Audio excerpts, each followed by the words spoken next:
Hello weavers, welcome to our channel. నేను మీ చరణ్ పరిమి. ప్రపంచంలో ఉన్న మొబైల్ ఫోన్ వాడే ప్రతి ఒక్కరూ కూడా గూగుల్ని వాడతారు. వాళ్ళు బ్రౌజ్ చేయాలంటే గూగుల్లోకి వెళ్ళి చేయాల్సిందే.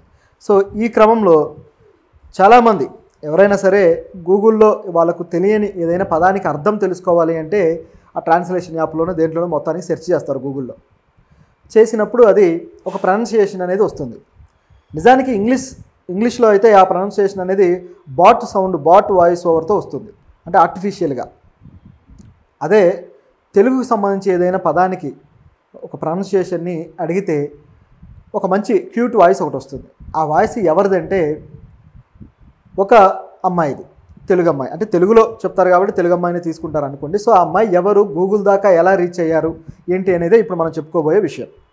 సో ఆవిడ పేరు గ్రీష్మారెడ్డి. సో గ్రీష్మారెడ్డి మనం తెలుగులో ఏదైనా గూగుల్లో ఒక పదాన్ని, తెలుగు పదానికి అర్థాన్నో పర్యాయ పదాన్నో ఏదైనా అడిగి వాయిస్ వినాలనుకుంటే మనకు మామూలుగా టెక్స్ట్ కూడా చూపిస్తుంది. అదే దానికి వాయిస్ వినాలనుకుంటే పక్కన ఆప్షన్ ఉంటుంది. అది కొట్టినప్పుడు ఆ వాయిస్ ఒకటి వస్తుంది, స్వీట్ వాయిస్, క్యూట్ వాయిస్ ఒకటి వస్తుంది. ఆ వాయిసే గ్రీష్మారెడ్డిది. ఆవిడ ఇటువంటి వాయిస్ ఓవర్లు గూగుల్లో కొన్ని వందల వేల పదాలకి ఇచ్చారు. మనం తెలుగులో ఏది కొట్టినా సరే ఆ వాయిస్ ఆవిడదే అయి ఉంటుంది. అయితే ఆవిడ అలా ఎలా రీచ్ అయ్యారు అక్కడ దాకా అని చూస్తే ఆవిడ యాక్చువల్గా కర్నూలు.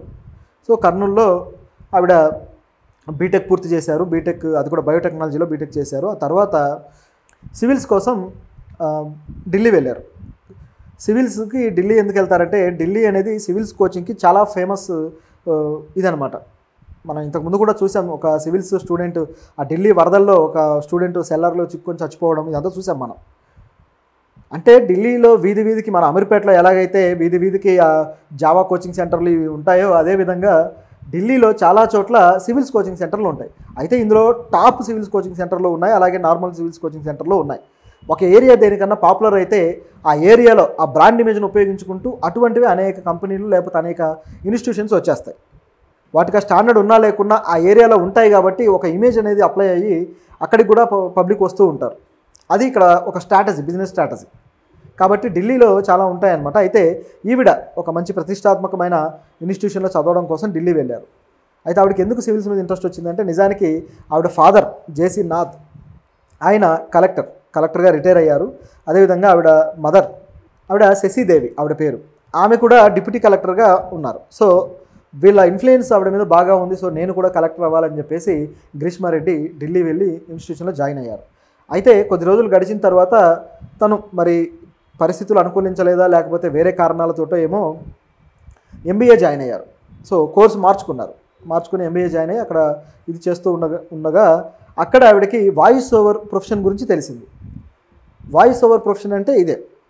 సో ఇటువంటి వాటికి వాయిస్లు ఇవ్వడం, అడ్వర్టైజ్మెంట్ కావచ్చు, అలాగే రకరకాల యాడ్స్కి, అలాగే మ్యూజిక్ ఇండస్ట్రీలో, అదేవిధంగా ఇటువైపు ఏదైతే టెక్నాలజీ ఇండస్ట్రీ ఉందో దీంట్లో, ఇట్లా రకరకాల చోట్ల వాయిస్ ఓవర్లు అనేవి చాలా ప్రాముఖ్యత ఉన్నవి.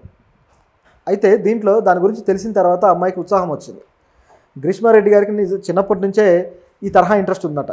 అంటే మ్యూజిక్ అంటే బాగా ఇష్టం, మ్యూజిక్ వింటూ ఉంటాను, పాడుతూ ఉంటాను, అలాగే గలగలా మాట్లాడడం ఇష్టం అని చెప్పేసి ఆవిడ చెప్తున్నారు. సో ఇంత బాగా తన ఇష్టమైన పనిని చేయడానికి ఒక ప్రొఫెషనే ఉంది అని చెప్పి తెలిసిన తర్వాత బాగా మనసు ఉల్లాసంగా, ఉత్సాహంగా ఉరకలెత్తి సరే ఆ ప్రొఫెషన్లో మనం అడుగులు పెడదామని చెప్పి ప్రయత్నిస్తే గూగుల్ నుంచి ఇలాంటి ఒక ఆఫర్ ఉంది అని చెప్పి ఆవిడ తెలిసిన తర్వాత గూగుల్కి ఆవిడ అప్లై చేసుకుంటే మొత్తానికి వాళ్ళు ఇంటర్వ్యూ చేసి ఆమెను సెలెక్ట్ కూడా చేయడం జరిగింది. చేసిన తర్వాత ఆవిడ కొన్ని రోజులు ట్రైనింగ్ కూడా అయింది. ఎందుకంటే అంత ఈజీ కాదలా చెప్పడం.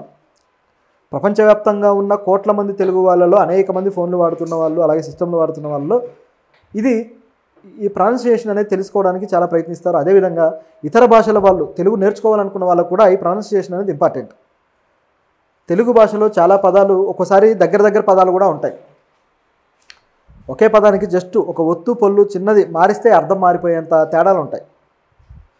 సో వీటి మీద గతంలో జోక్స్ కూడా ఉండేవి తెలుగులో.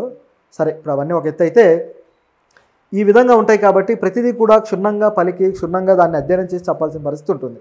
అలా ఆవిడ కష్టపడి ట్రైన్ అయ్యి ఇప్పుడు కొన్ని వేల పదాలు, వేల సెంటెన్సెస్ ఆవిడ ఇట్లా ఫామ్ చేయడం జరిగింది. అలాగే కొన్ని వందల కథనాలను కూడా ఆ విధంగా రికార్డ్ చేయడం జరిగింది. సో ఇండస్ట్రీలో ఇప్పుడు ఆవిడ చాలా పాపులర్గా ఉన్నారు. నిజానికి గూగుల్ సీఈఓ కూడా మన భారతీయుడే, మనందరికీ తెలిసిందే కదా, సుందర్ పిచాయ్. సో తమిళనాడుకు చెందిన వ్యక్తి, మదురైకి చెందిన వ్యక్తి. సో ఆయన ఆధ్వర్యంలో గూగుల్ టెక్నాలజీ రంగంలో రకరకాల కొత్త పుంతలు తొక్కుతూ వెళ్తుంది. సుందర్ పిచాయ్ ఆధ్వర్యంలోనే గూగుల్ జెమినీ అని చెప్పేసి ఈ ఆర్టిఫిషియల్ ఇంటెలిజెన్స్ బ్రౌజర్ని కూడా తీసుకురావడం జరిగింది, ఆ టూల్ని. సో ఈ విధంగా రకరకాల కొత్త పుంతలు తొక్కే దాంట్లో మన తెలుగు అమ్మాయి కూడా ఒక భాగస్వామిగా ఉండటం అనేది మనందరం కూడా